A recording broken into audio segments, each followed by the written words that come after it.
اور یقین میرے کہنے سے نہیں، آپ کے اندر کی فیلنگ سے ہو، تو میں آپ کو ایفیڈیوٹ پہ سائن کر کے دیتا ہوں، میں آپ کو اسٹامپ لے کے دیتا ہوں کہ آپ کامیاب ہیں۔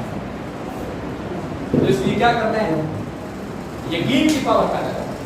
کس چیز کی پاور پیدا کرنی ہے؟ یقین۔ اگر آپ لاؤڈلی نہیں بولیں گے تو مزہ نہیں آئے۔ کس چیز کی پاور پیدا کرنی ہے؟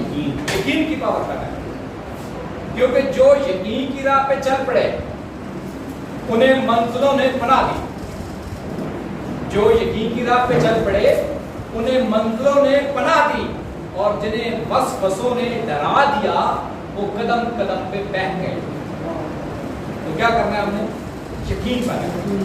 یقین پیدا کریں گے تو اللہ کے خزانوں میں کسی چیز کی کمی نہیں ہے۔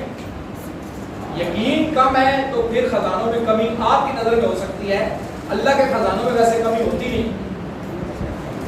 میں ایک بات کر کے سلائیڈ پہ جا رہا ہوں، بہت توجہ آپ کی چاہیے۔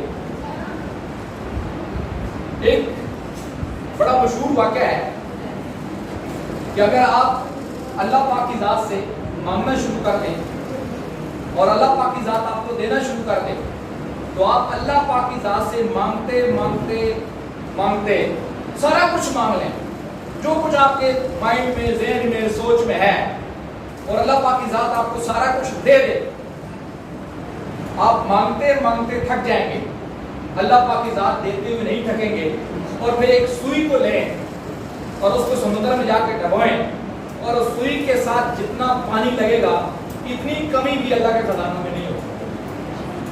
تو اس کا مطلب ہے ہمارے دماغوں میں پرابلم ہے، اللہ کے خزانوں میں کوئی مسئلہ نہیں ہے۔ تو اپنا بلیف بنانا ہے کہ انشاءاللہ آپ کو اللہ پاک کی ذات آپ کی زندگی کے اندر انشاءاللہ کامیابی تک ضرور پہنچائیں گے۔